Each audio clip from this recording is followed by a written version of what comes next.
Portanto, estas são as equações de equilíbrio para o cálculo das lajes.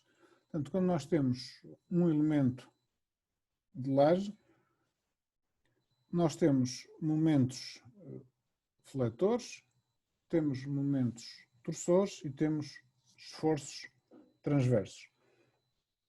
E nós podemos escrever as equações de equilíbrio para estes esforços. E estas equações de equilíbrio, não se assustem, estou aqui a indicar estas equações, mas não é para saber, são estas equações que estão aqui representadas.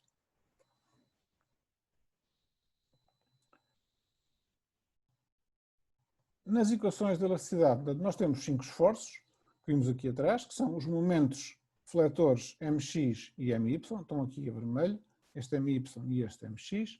Temos momentos torsores mxy, são este e este. E temos esforços transversos numa face e noutra face. Portanto, temos 5 esforços e temos 3 equações de equilíbrio, que são estas 3 que vimos aqui atrás. Ou seja, se nós temos 5 esforços e 3 equações, nós precisamos de arranjar mais 2 equações. Essas equações são as equações de compatibilidade de deformações. Portanto, são estas equações de compatibilidade que depois nos permitem levantar a indeterminação. Uma nota também em relação às convenções usadas para as lajes. Conforme vocês veem, se olharem aqui para esta figura, vocês veem que os momentos... Esta figura, por acaso, está mal. Esqueçam esta figura em termos da orientação dos momentos. Nas lajes, os momentos mx são momentos em torno de y. E os momentos my são momentos em torno de x. Ou seja, quando nós falamos de momentos mx, estamos a falar de momentos que geram armadura paralela ao eixo do x, e os momentos my são momentos que geram armadura paralela ao eixo dos y. Está bem? Portanto, esta convenção aqui não é a convenção correta. As equações de compatibilidade são as equações, fazendo intervir, portanto, a lei de Hooke, a relação entre os esforços e as deformações, e, no caso, nós temos deformações εx, deformações εy e distorções γ, x, y. Portanto, temos estas 3 equações de compatibilidade, temos a lei de Hooke e, portanto, podemos calcular os esforços a partir das deformações εx, εy e γ, xy. Portanto, temos a tensão em função da deformação da laje, a tensão σx, σy e a tensão de corte tau xy em função da deformação vertical. Podemos calcular os momentos mx, my e mxy integrando as tensões na secção e fazendo entrar esta quantidade D, nós conseguimos obter os esforços mx e my a partir das deformadas W da estrutura e da rigidez da laje D. Esta rigidez D está para as lajes, com o momento de inércia está para as vigas. Portanto, tem o conceito de inércia de uma laje, se assim quiserem. Reparem que a expressão é EH ao cubo sobre 12, 1 menos μ², em que μ é o coeficiente de Poisson. Portanto, o D é o equivalente ao EI das lajes. Reparem que aqui aparece H ao cubo sobre 12, o que é normal, porque nas lajes nós estamos a estudar, como a laje tem 2 dimensões, estamos a estudar por metro ou por unidade de desenvolvimento. E, portanto, o B, H ao cubo sobre 12, que é a inércia das vigas, o B nas lajes vale 1 e, portanto, fica H ao cubo sobre 12.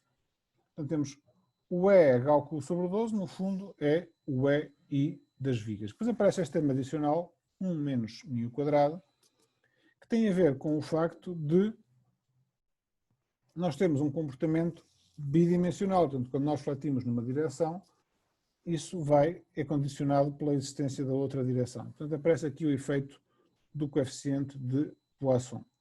O coeficiente de Poisson, que no caso do botão é usualmente considerado com o valor de 0,2. A conjugação daquelas equações todas dá a chamada equação de Lagrange para as lajes, que é d4w dx4 mais 2d4w dx2 dy2 mais d4w dy4 igual a q sobre d, em que o d, portanto, é a rigidez que já vimos anteriormente.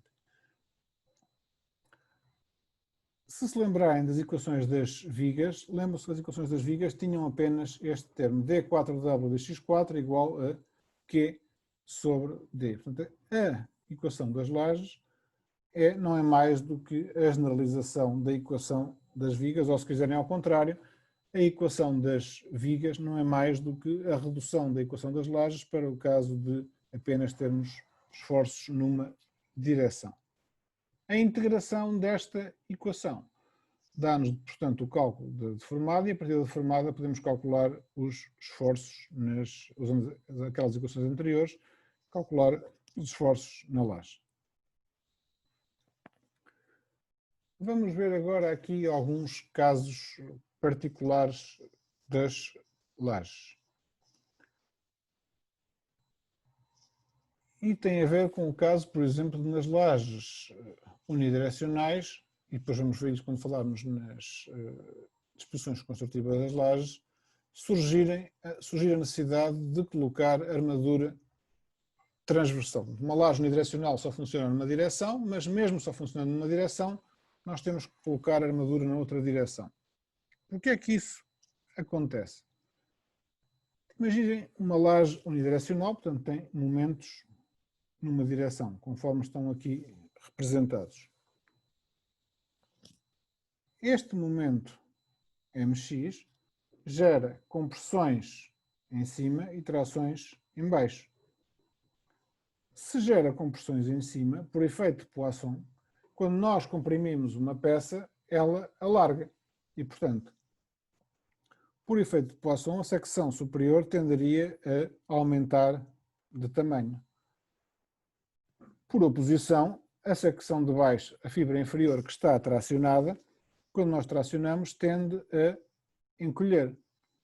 A secção tenderia a ficar com esta forma que está aqui representada.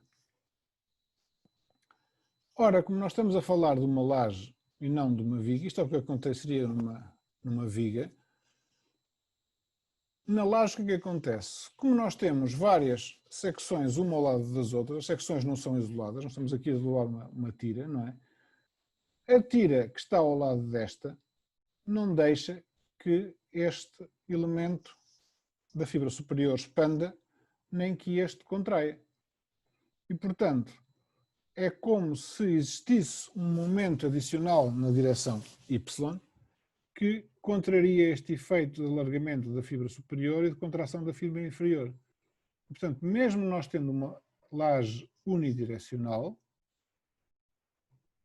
o facto de termos uma geometria de laje faz com que, mesmo os esforços sendo principalmente numa direção, na direção perpendicular também surgem esforços. Isto não acontecia, por exemplo, nas vigas, não é? Porque nas vigas este tipo de formação é perfeitamente compatível com a geometria da viga. Um outro caso que ocorre quando nós aplicamos estas equações é o seguinte. Imaginem que nós temos uma laje que está retangular, que está realmente simplesmente apoiada no contorno. Ou seja, imaginem que tem uma parede de tijolo e que em cima pousavam uma laje de betão. Se vocês carregarem a laje uniformemente, o que acontece é este fenómeno que está aqui, ou seja, os cantos levantam. Apesar da laje estar apoiada em todo o contorno, se ela de facto puder sofrer deslocamentos na vertical para cima, a laje vai levantar. Ora, se este movimento dos cantos levantarem não puder ocorrer, Imaginem agora uma estrutura monolítica de betão, uma laje de betão apoiada em paredes de betão solidamente ligadas à parede. Isto não pode acontecer, os cantos não podem levantar. Ora, se os cantos não podem levantar, é como se eu, a esta estrutura que está aqui com os cantos levantados, aplicasse uma força concentrada para baixo para que o canto volte a ficar horizontal. E, portanto, nas lajes simplesmente apoiadas, devido a este efeito dos bordos querendo levantar, surgem momentos torçores aqui no canto das lajes.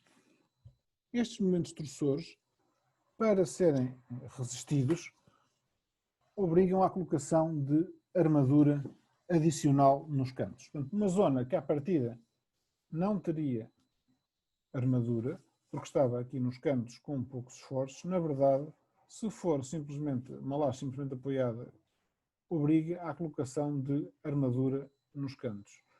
E obriga à colocação de armadura na face superior, na face inferior e nas duas direções, em X e em Y. E, portanto, este é algo que temos que ter em atenção nas lajes simplesmente apoiadas, a chamada armadura de canto, que é uma armadura adicional, em geral, não contabilizada nos modelos simples, mas que depois existe nas disposições construtivas regulamentares. E vamos continuar aqui com a comparação entre as lajes e as vigas. Um outro efeito nas lajes é a existência do coeficiente de Poisson que nós vimos naquele termo de rigidez. E o efeito do coeficiente de Poisson faz com que haja um acoplamento entre as duas direções. E isso faz alterar os esforços. E reparem, imaginem que temos uma laje quadrada. Se tivéssemos um coeficiente de Poisson de 0, nós tínhamos um momento no meio da laje a valer QL² sobre 27,2. Se tivermos um coeficiente de Poisson de 0,15, nós temos um QL² sobre 23,6. E se tivermos um coeficiente de Poisson de 0,3, nós temos um QL² sobre 20,9.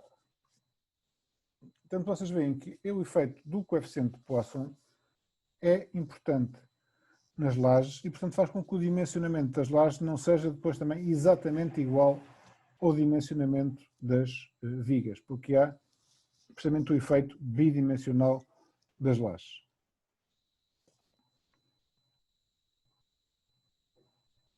A diferença adicional mais significativa é a existência de momentos torçores nas lajes.